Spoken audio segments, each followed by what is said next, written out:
शुरू करता हूँ मैं उस मालिक के नाम से जो सबका है और बहुत मेहरबान है। मैं सज्जाद नोमानी आज बहुत ही दुखे दिल के साथ देशवासियों से, पूरे देश में बसने वाले इंसानों से जिनकी इंसानियत अभी बाकी हो, उनसे अपने दुख और दर्द का इजहार करके कुछ अपील करना चाहता हूँ। मणिपुर में जो कुछ हो रहा है और जो 3 या 4 मई को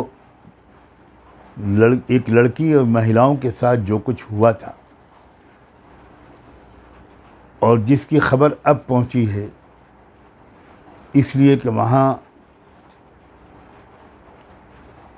हैवानियत को, दरिंदगी को छुपाने के लिए इंटरनेट बंद कर दिया गया था और अभी भी वो बंद है। दरिंदगी, इस हद तक दरिंदगी, 19-20 साल एक लड़की के साथ जो दुष्कर्म किया गया है, जो हैवानी हरकत की गई है, उसको सुनने के बाद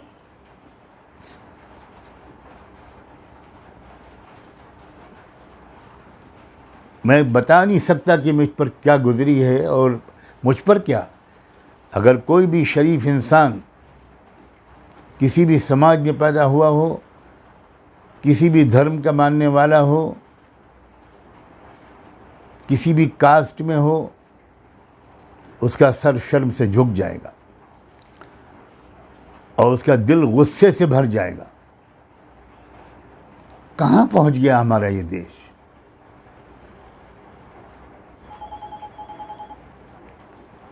क्या सूरत हाल बन गई है? क्या हो रहा है हमारे देश में?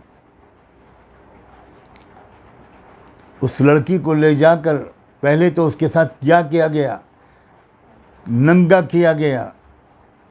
उसके प्राइवेट पार्ट्स को हज़ारों लोगों के सामने कुछ दरिंदों ने जो हरकत की है, मैं उसको लफ्ज़ों में बयान भी नहीं कर सकता।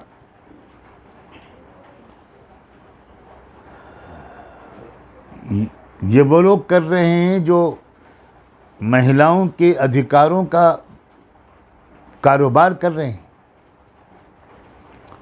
उस नाम के ऊपर अपने काले करतूतों को छुपाना चाहते हैं।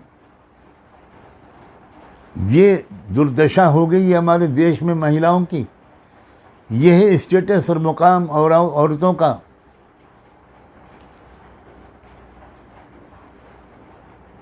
औरत माँ हो, पत्नी हो, बहन हो या बेटी, हर हाल में वो इज़्ज़त के लायक है, मोहब्बत के लायक है, आदर और सम्मान के लायक है। मगर ये हमारे देश में हर कुछ दिन के बाद एक तजुर्बा होता है, एक फ़िल्म दिखाई जाती है। मुसलमानों ने बहुत कुछ सहा और वो तो आज़ादी के बाद से ही सह रहे हैं। मुस्लिम महिलाओं की जो हालत हुई है, एक बिल्किस बानो का केस उसकी मिसाल के लिए काफ़ी है। फिर सिखों की बारी आई, सिखों ने सहा और अब क्रिश्चियंस की बारी है, अब ईसाइयों की बारी है। काश कि मुझे ये न बोलना पड़ता। ये जो मारे गए लोग, जिनकी इज्जतें लूटी गईं, जिनके घर जलाए गए, जो चर्च जलाए जा रहे हैं, 2 दिन में मणिपुर में 2 दिन में 296 चर्च जलाए गए हैं। ये 2 दिन की रिपोर्ट है और ये मैं नहीं कह रहा हूँ, ये केरला के फादर का बयान है, फादर जैकब।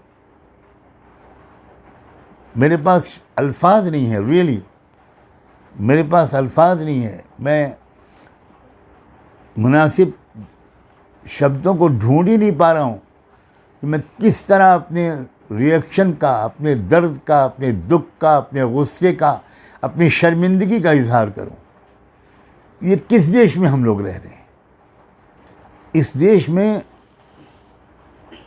औरत का मुकाम क्या है? इंसान का मुकाम क्या है? क्या यहाँ सिर्फ जानवर रहेंगे?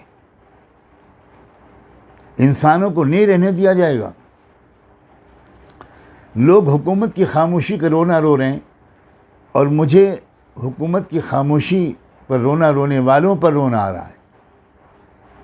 जो ये सब करवा रहे हैं, आप उनसे क्या उम्मीद कर रहे हैं?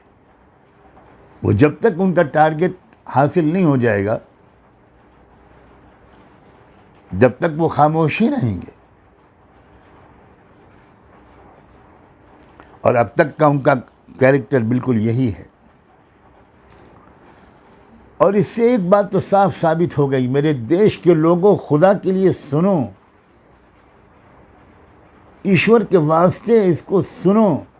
ये मत समझो कि इसको एक मुसलमान कह रहा है, ये सोचकर सुनो कि इसको एक देशवासी, एक भारतीय, एक हिंदुस्तानी, एक इंडियन कह रहा है, एक इंसान कह रहा है। ये ट्रेलर है, इससे अंदाज़ा करो कि जिस तरह का राष्ट्र ये लोग बनाने जा रहे हैं, बनाना चाहते हैं, वो कैसा होगा। उस राष्ट्र में इंसानों के साथ कैसा सलूक होगा, उस राष्ट्र में महिलाओं के साथ कैसा सलूक होगा, उस राष्ट्र में गरीबों और कमज़ोरों के साथ कैसा बर्ताव होगा। क्या देश में कि इंसान खामोश रहकर तमाशा ही देखते रहें? हुकूमत की खामोशी पर रोना गलत है, लेकिन भारत के तमाम 140 करोड़ देशवासियों का खामोश रहना, यह है असल फ़िक्र की बात, यह है असल गम की बात। मैं जानता हूँ, मेरा 50 साल तजुर्बा है और 100-150 साल से मैं अपनी फैमिली के बुज़ुर्गों से ये कहानी सुनता चला आ रहा हूँ, उनका तजुर्बा सुनता चला आ रहा हूँ कि सब हिंदू ऐसे नहीं हैं, हरगिज़ नहीं। गांधी जी भी हिंदू थे, और मैं कितने हिंदुओं का नाम लूँ, लेकिन एक शिकायत मैं अपने हिंदू भाइयों और बहनों से, हिंदू लीडरों से, हिंदू लोगों से कहूँगा कि उनकी अक्सरियत ऐसे मौके पर खामोश रहती है। मैं आपसे अपील करूँगा कि आप अपनी खामोशी तोड़िए। आप इसको पॉलिटिकल मसला मत समझिए, आप इसको एक इंसानी मसला समझिए और इंसानी मसला समझकर इसके ख़िलाफ़ आवाज़ उठाइए। मैं मंदिरों के पुजारियों से, साधु संतों से,